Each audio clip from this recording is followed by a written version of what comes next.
The dawn of humanity and the seeds of discord.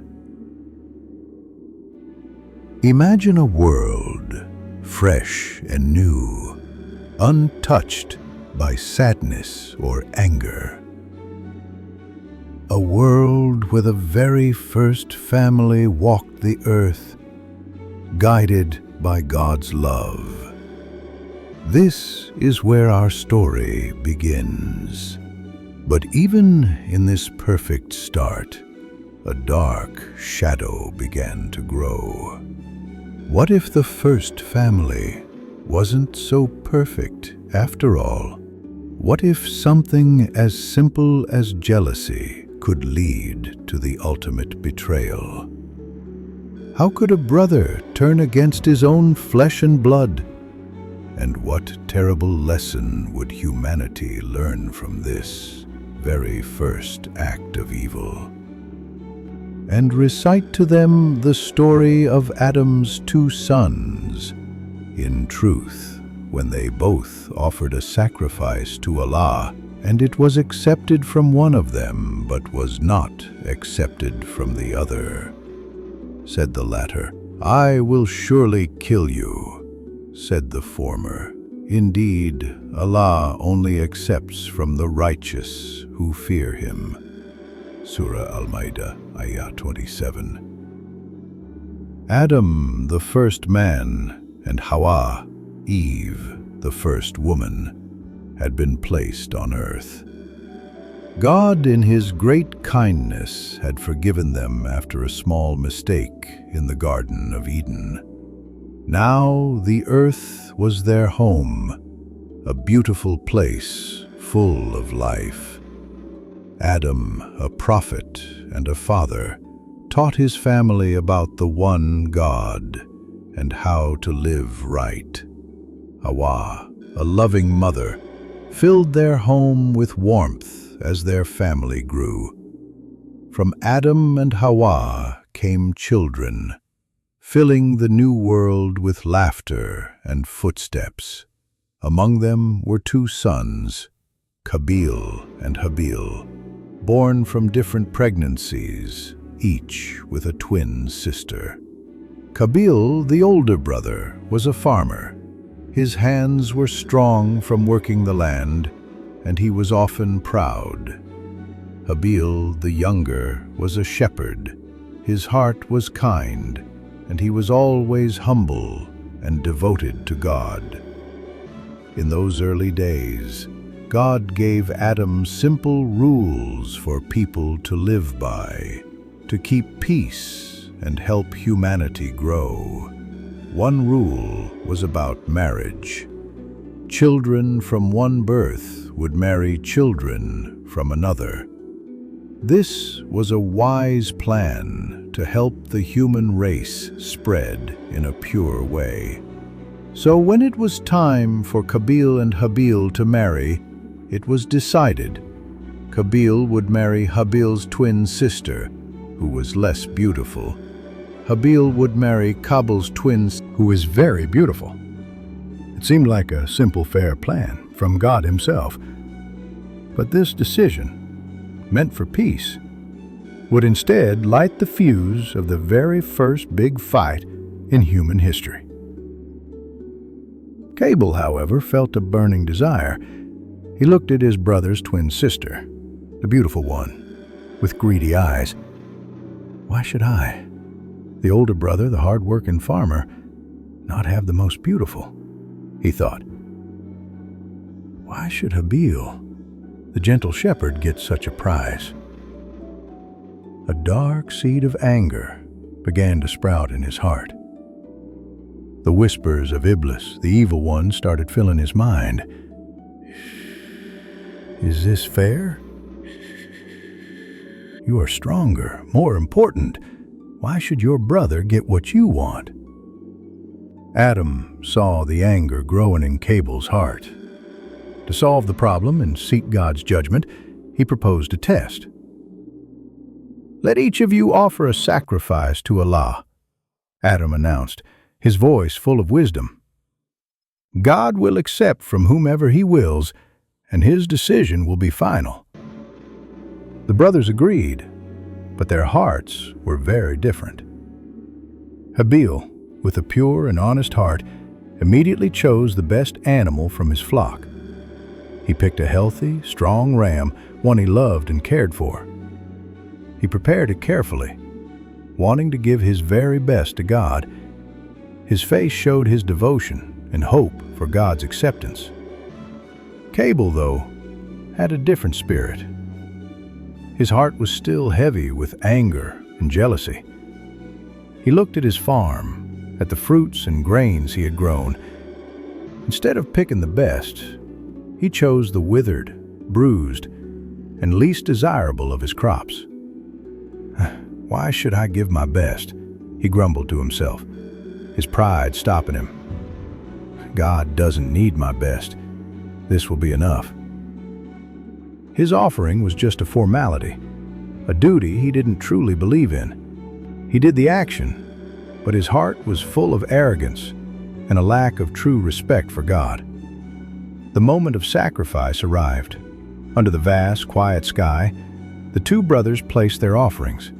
Habil, with a prayer on his lips, laid his chosen ram. Qabil, with a sulky look, placed his poor crops.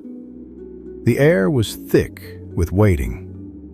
Adam watched, his heart heavy with a father's worry, but hoping for a clear sign from God. Then, a bright light came down from the heavens, a pure, clean fire, sent by Allah, swept down and took Habil's offering, leaving Qabil's untouched. It was a clear, undeniable sign of acceptance, a judgment from God that everyone understood. Habil's face shone with thanks and peace. But Qabil's face, already dark with envy, twisted into a mask of pure rage.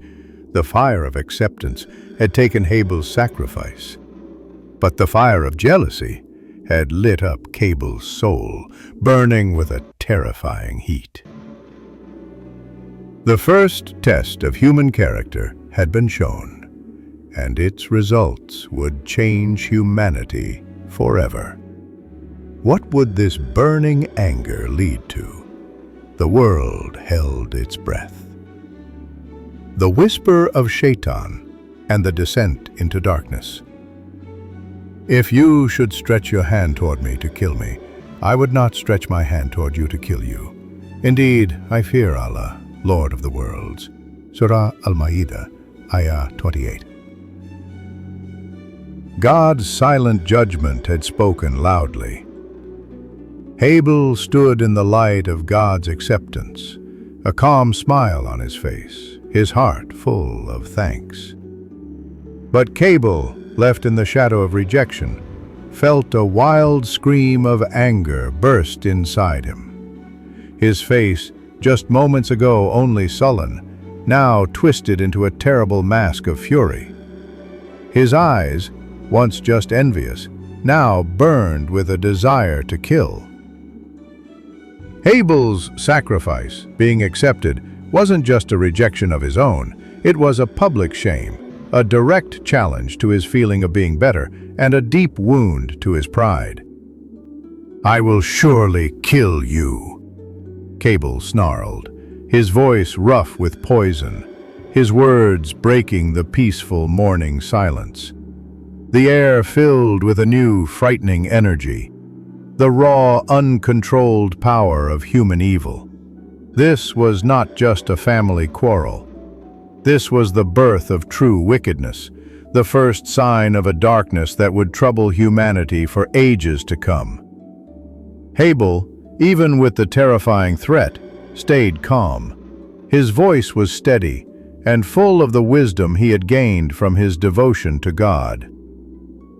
Indeed, Allah only accepts from the righteous who fear Him, he replied, his words a gentle but firm reminder of the truth. He continued, his voice showing deep faith and understanding of God's justice. "If you should stretch your hand toward me to kill me, I would not stretch my hand toward you to kill you. Indeed, I fear Allah, Lord of the worlds. This wasn't a plea for mercy, but a statement of his strong belief. Habil understood that real strength was not in fighting, but in obeying God. He would not fight back because his fear of God was greater than any fear of death. He would not stain his hands with his brother's blood, even to save himself, because he knew how terrible such an act was. His words were like a mirror, showing Qabil his own twisted intentions, revealing the ugliness in his heart. But Qabil couldn't hear reason, couldn't see the truth. His heart, already ready for evil, was now being worked on by the most dangerous enemy, Iblis, the devil. Iblis, who had once refused to bow to Adam out of pride, now saw his chance to corrupt Adam's children. He crept into Qabil's mind, a poisonous snake whispering evil ideas, making his anger burn even hotter. "Look at him," Iblis hissed, his voice a sweet poison. "He talks about being good, but he has shamed you. He will take what is rightfully yours, your beautiful sister, your honor, your place as the older brother. Will you let this insult stand? Will you let him get God's favor while you are left with nothing but shame?" Qabil's mind spun. The whispers made his anger worse, turning Habil's good words into mocking taunts. His brother's calm way seemed like unbearable pride, his goodness like a fake show. Anger swallowed him, pushing out all reason, all family ties, all fear of God. He started to find excuses to make the unthinkable seem right. "He deserves it," he mumbled to himself, his teeth clenched. "He brought this on himself. My honor demands revenge." A silent, desperate battle raged inside Qabil. It was a fight between what little conscience he had left and the powerful wave of his dark desires. He knew deep down that what he planned was wrong, a sin against God and against the bond of brotherhood. He had seen his father, Adam, mourn their being sent from paradise, the heavy weight of just one mistake. Yet the pull of revenge, the burning shame of being rejected, and the devil's constant pushing were too strong. Each whisper chipped away at his will. Each thought of Habil's acceptance fed his desire to kill. The light of guidance flickered and died in his heart, replaced by a cold, consuming darkness. "Indeed, I want you to bear my sin and your sin, so you will be among the companions of the fire, and that is the recompense of wrongdoers." Surah Al-Ma'idah, Ayah 29. Habil's words, a final sad warning, hung in the air, proof of his strong faith. He knew the right path, even if it meant his own death. He was ready to accept his fate, knowing his soul would return to his Creator, pure and clean. He had stood firm, a protest against violence and a sign of obedience to God. But Qabil had crossed a line. There was no turning back. The Qur'an tells us, "So the soul of the other, that is Qabil, encouraged him and made fair seeming to him the murder of his brother. So he murdered him and became among the losers." Surah Al-Ma'idah, Ayah 30. The inner struggle stopped, replaced by a chilling decision. The devil's whispers had become a roar, drowning out the quiet cries of his conscience. The act itself was quick, brutal, and completely without mercy. Maybe it was a rock, a heavy stone, or a blunt tool. The exact details are lost to time, but the result was tragically clear. The first drop of human blood fell onto the pure earth, staining its innocence. Habil, the gentle shepherd, fell, his life ended by his own brother. A deep silence fell, broken only by the frantic beating of Qabil's own heart, now pounding with a mix of fear and a dawning terrible understanding. He had done it. The deed was done. The envy, the rage, the devil's whispers had led to an act that would forever mark him as the first murderer. But as the first wave of dark satisfaction faded, a cold emptiness began to creep in. The beautiful sister was no closer to him. His honor felt no less stained. Instead, a heavy, suffocating burden settled upon him, a weight far greater than any harvest he had ever carried. He looked at his brother's lifeless body, and a cold dread began to set in. What had he done? And more importantly, what would he do now? The earth, which had once seemed so welcoming, now felt huge and unforgiving, a silent witness to his terrible crime. The true horror of his act was only just beginning to hit him. The raven's lesson and the weight of sin. Then Allah sent a crow, searching in the ground to show him how to hide the disgrace of his brother. He said, "Oh, woe to me! Have I failed to be like this crow and hide the disgrace of my brother?" And he became of the regretful. Surah Al-Ma'idah, Ayah 31. The evil act was done. The first human life had been taken not by a wild animal or a natural disaster, but by a brother's hand. Qabil stood frozen, staring at Habil's lifeless body. The first rush of dark satisfaction had disappeared, replaced by a cold emptiness, a deep confusion. What now? The body lay before him, a clear, undeniable proof of his terrible act. The earth, which had seen the crime, seemed to hold its breath, waiting. Qabil, the proud farmer, the envious brother, was completely lost, struggling with a new, terrifying problem: how to hide his monstrous secret. He walked back and forth quickly, his mind a storm of confusion and sadness. He tried to lift the body, to drag it, but it felt incredibly heavy, weighed down by his sin.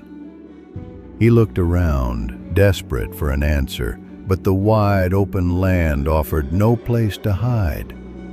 The very air felt heavy, suffocating him with the huge size of his crime.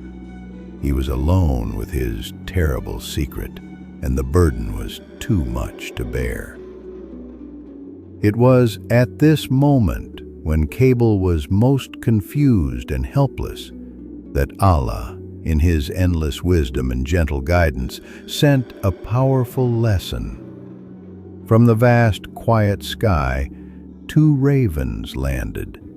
They stood near the scene, their dark eyes sharp and watchful. Qabil watched, amazed, as one raven attacked the other, striking it down. Then, to Qabil's surprise, the winning raven began to scratch at the earth with its beak and claws, carefully digging a small hole. Once the hole was deep enough, it gently pushed the lifeless body of its fallen friend into the makeshift grave and covered it with soil. The simple act of the raven was like a loud clap of thunder in Qabil's confused mind. It was a sign from God, a direct, undeniable instruction from the Creator of all things. This humble bird, guided by instinct, knew what he, a human being given intelligence and God's guidance, did not. A wave of crushing regret washed over him. It wasn't yet true sorrow for the murder itself, but a bitter, painful realization of how foolish and helpless he was. He couldn't even properly hide the proof of his crime. "Oh, woe is me," Qabil cried out, his voice a raw cry of sadness that broke the silence. "Have I failed to be like this crow and hide the disgrace of my brother?" His words were full of self-pity and shame, a desperate admission that he couldn't even properly get rid of the evidence of his crime. And he became of the regretful. Surah Al-Ma'idah, Ayah 31. With this new, bitter knowledge, Qabil began to dig. His hands, which had once worked the fertile soil for life, now dug a grave for death. He worked, his heart heavy, his soul burdened, until Habil's body was finally hidden beneath the earth. The first grave in human history, a clear reminder of envy and bloodshed. Adam, the first prophet, soon found out the terrible truth. His heart was broken, his grief deep. To lose a son was painful, but to lose him by the hand of another son, to see the first act of brother killing brother, was a sorrow beyond measure. Qabil, now marked by his unforgivable act, could no longer stay with his family. Whether sent away by Adam or driven by the unbearable weight of his guilt, he left, becoming a wanderer, forever carrying the burden of his sin. The impact of Qabil's act went far beyond that lonely spot. It set a terrifying example, casting a dark shadow over humanity's future. The Prophet Muhammad, peace be upon him, warned us about the lasting result of this first murder.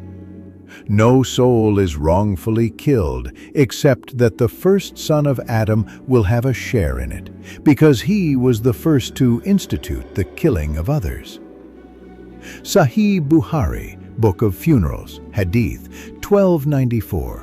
Sahih Muslim, Book of Qasama, Hadith 1677.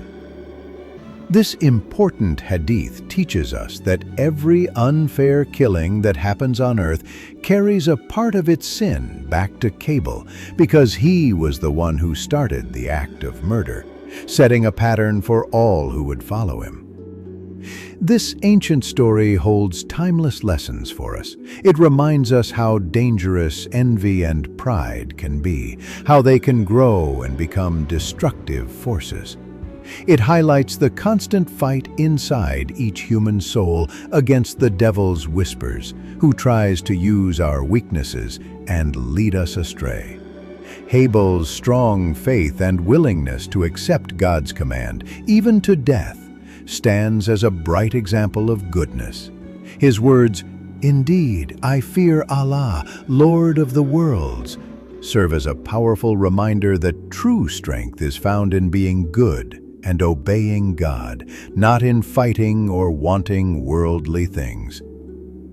The tale of Qabil and Habil is a strong warning. The results of sin are not just personal, they can spread through generations, affecting the very fabric of society. It teaches us the immense value of human life and how serious it is to take a life unfairly. But it also shows God's continuous guidance even to the wrongdoer through the most unexpected ways, like a raven. The regret Qabil felt, though at first just to save himself, was a glimpse of the heavy price of his actions.